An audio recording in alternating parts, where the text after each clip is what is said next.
Hello, my name is Alexis and I'm 33 years old. Recently, I've come out of one of the most challenging periods of my life and I want to share that journey with you. It all began with my ex-husband Russell and his mother, Lori.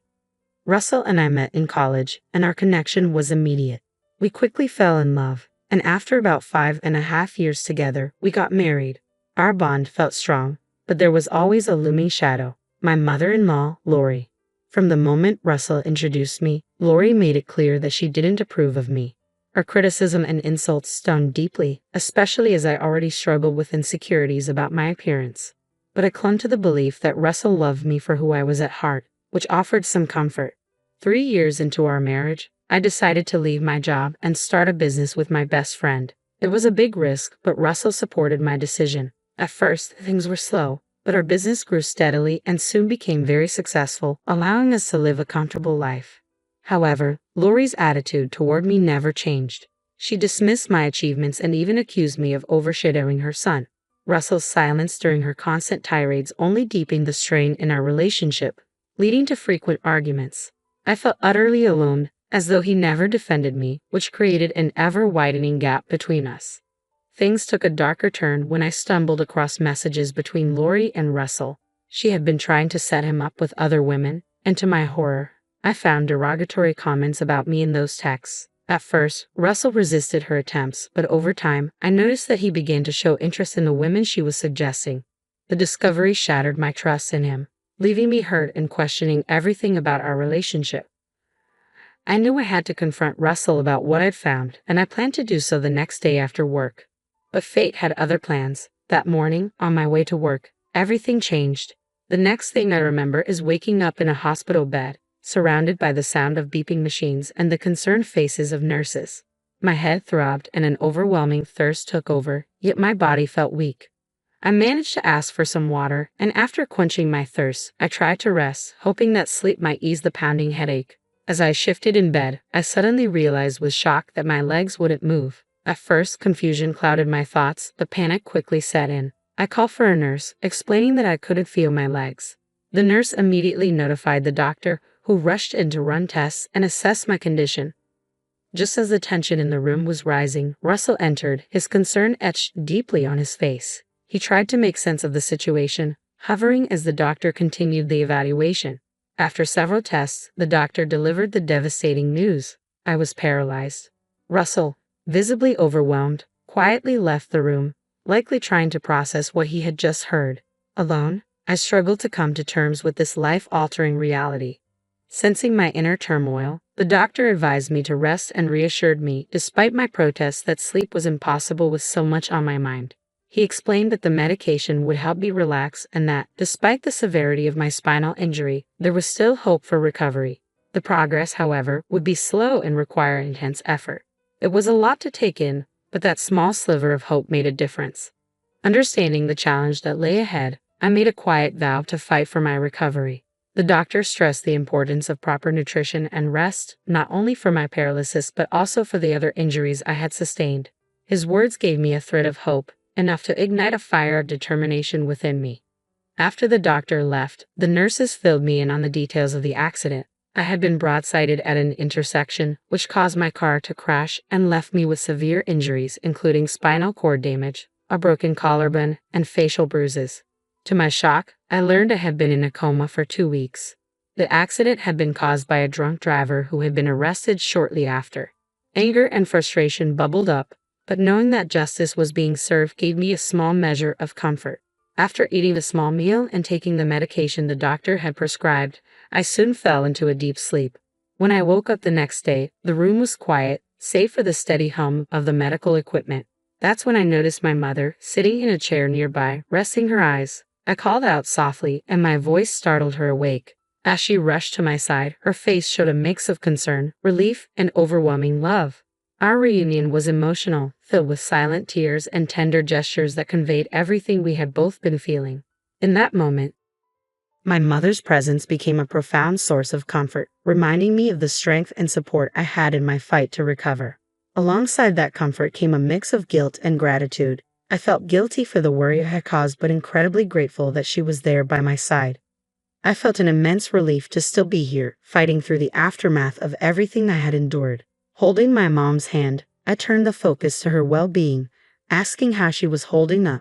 She smiled softly, giving me that familiar, motherly response, putting my pain before hers. Though she was relieved that the medication was sparing me from the worst of the pain, I could hear the fear in her voice. Despite her efforts to stay strong, her concern for my future was undeniable, and it struck a deep chord within me. I tried to reassure her, promising to be cautious and careful in my recovery, but her reflections on the unfairness of my situation brought to light just how random and cruel life's challenges can be. Our conversation shifted to talk of recovery. Though the path ahead was uncertain, we clung to hope. My mom's unwavering support, regardless of what the future held, was a source of immense strength for me. Yet when Russell's name came up, a shadow darkened the moment. Since the accident, and especially after the news of my paralysis, his absence had been glaring. His lack of presence was a painful void I couldn't ignore. My mom, just as puzzled and concerned as I was, promised to reach out to him. Her protective instincts kicked in, determined to find out why he hadn't been there when I needed him the most. As sleep began to overtake me again, I was overwhelmed by a sense of loss and betrayal. Russell's brief interaction before the diagnosis, followed by his sudden disappearance, left me questioning his commitment and whether I could count on him to support me through this ordeal. When I woke up, the scene that greeted me was tense. My mother was on the phone, her voice sharp and filled with demand. It was clear she was talking to Russell. The pounding in my head returned as the medication wore off, leaving me fully aware of the pain I was in. But even through the physical pain, the emotional sting of his absence hurt just as much, if not more. I quickly summoned a nurse who administered the necessary medication to ease my discomfort. Once the pain subsided, curiosity got the better of me, and I asked my mother about the heated conversation I had overheard. At first, she tried to brush off my concern, clearly distressed, but I could sense there was more to the story. With a little more coaxing, she revealed the truth. She had been arguing with Russell. Russell, it turned out, had been spending time with friends and had barely visited me during the 2 weeks I was in a coma.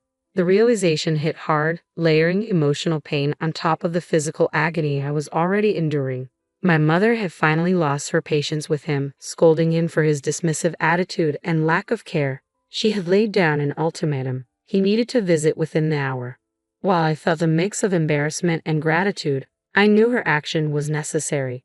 Russell did show up, but he wasn't alone. He brought Lori with him. Seeing her only heightened my discomfort. The absence of Russell's support was already weighing heavily on me, and Lori's presence made everything worse.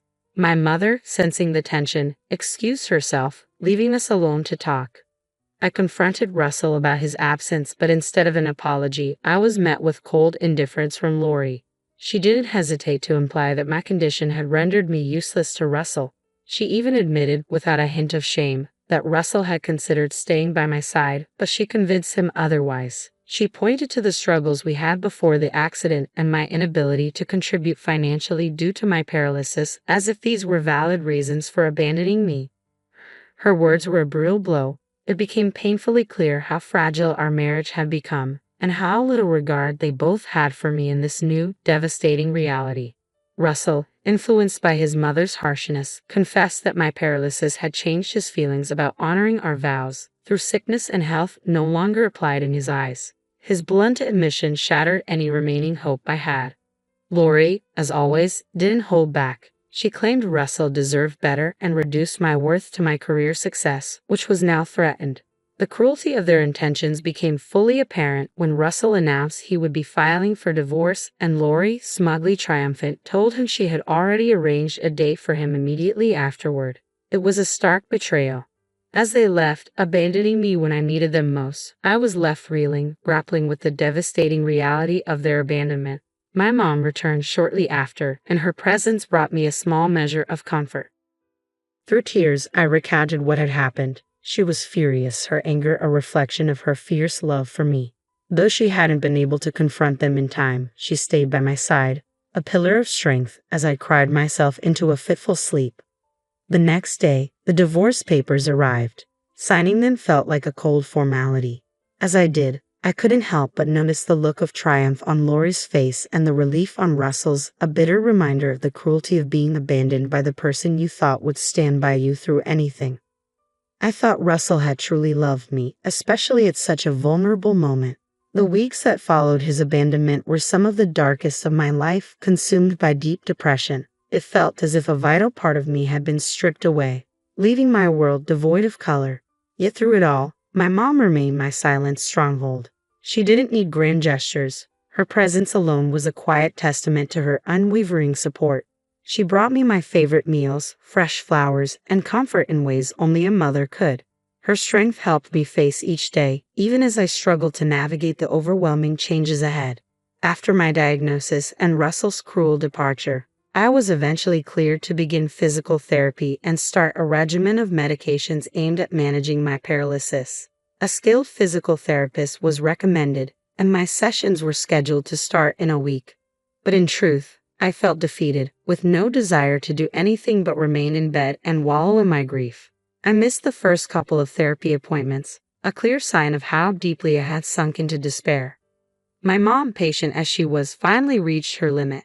One afternoon, she confronted me, expressing her frustration with my continued withdrawal from life. I tried to explain how utterly defeated I felt, how pointless everything seemed, but she wasn't having it. She told me, in no uncertain terms, that I still had the power to change my circumstances, at least to some degree. She challenged my passivity, arguing that even the smallest step forward was better than staying stuck in my sorrow. Her words struck a chord. She pointed out that while my body might be compromised, my intellect and spirit were still intact, and I could leverage them to reclaim some control over my life. She even suggested that proving Russell and Lori wrong might be just the motivation I needed. The thought of regaining even a fraction of my strength, of showing them I wasn't as broken as they believed, resonated with me. Taking her advice to heart, I hesitantly agreed to start working from home. At first, it was partly to appease her, but also to escape the persistent encouragement that I knew was well-meaning but hard to hear in my state. Yet surprisingly, that decision marked a turning point. I stepped back into my role in the business, thanks in large part to my best friend and business partner, who had skillfully kept things afloat during my absence. Her visits were infrequent, dictated by the demands of our work, yet each one served as a reminder of the life waiting for me beyond my self-imposed isolation. This small shift toward action marked the beginning of a long journey of recovery and self-assertion, driven by my mother's unwavering support and the realization that succumbing to despair wouldn't undo the pain but could deepen it. Upon returning to work, I lightened my partner's load, and our team welcomed me back with warm smiles, concern, and palpable relief at my renewed involvement. I reassured them of my well-being and quickly found my rhythm again, much to my mother's delight. This positive shift paralleled my commitment to physical therapy, which I attended 4 times a week. Despite the initial embarrassment and challenges, I was determined to push through. The catalyst for my renewed sense of purpose came unexpectedly when I stumbled upon a Facebook post by Russell announcing his remarriage. The post, with its thinly veiled jabs at our past, ignited a fierce resolve within me, not just to recover but to excel beyond my previous achievements. What started as anger transformed into a powerful motivator, fueling my dedication over the next 5 years. The journey was far from easy. The first 3 years were dedicated to regaining my ability to walk, a milestone I celebrated with the help of a cane. The following 5 years were focused on driving my business to significant success and recognition, a testament to my hard work and determination. Yet true satisfaction eluded me until an unexpected opportunity for retribution arose. In a twist of fate, Russell's company began to flounder just as mine was positioned for growth. We proposed a merger under terms that favored us, granting us considerable control. Walking into the first meeting post-merger, cane in hand but standing tall, I relished the look of shock on Russell's face, a silent victory. This moment represented not only a personal triumph but also a new chapter in my professional life, one where I could finally put the past grievances to rest. With each confident stride, my heels clicked against the floor, echoing the strength I had reclaimed. I stepped into the room, a living testament to my recovery, a sharp contrast to the frail image Russell had last seen. As I announced my new role as CEO, I laid out the upcoming organizational changes, hinting at a streamlined team structure. While the implications were broad, the message was unmistakably clear, especially to Russell, who was now the prime candidate for dismissal. After the meeting, Russell confronted me, unable to mask his shock and confusion. He accused me of deceit, but I simply clarified that his absence had kept him in the dark about my potential for recovery. a potential that had fully materialized. When he suggested that revenge motivated my rise, I dismissed his claims with the same cold indifference he had once shown me, making it evident that my ambition far exceeded any desire for petty retribution. As he pleaded for professionalism, he shared personal news about expecting a child, but I recognized that this moment was not about reviving old grievances. It was about moving forward, asserting my strength and independence in the face of adversity. My success and recovery were no longer shackled to the past. They were stepping stones toward a future I was determined to build on my own terms. When Russell invoked his need for stability in light of his impending parenthood, I couldn't help but recall the very words he had once used to belittle our relationship. The irony of his appeal did not sway my decision. I informed him that his termination letter was already prepared, marking the end of his tenure. His reaction, a mix of shock and indignation, reflected the abandonment I had felt during my darkest times. As I left him to grapple with the consequences of his actions, a surge of empowerment coursed through me, a stark contrast to the vulnerability I had once known. Later that day, Lori's attempts to vilify me through calls and messages only reinforced the righteousness of my actions.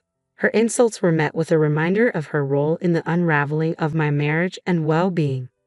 While this exchange was bitter, it underscored the profound transformation I had undergone from a position of helplessness to one of strength and resolve. The sweetness of this victory lay not just in retribution but in the affirmation of my resilience. The support and encouragement I received during my lowest moments had been instrumental in this journey. I learned a valuable lesson. From the depths of despair, the only direction left is upward. With each step forward, I moved away from the shadows of my past, embarking on a path defined by my strength, determination, and newfound independence.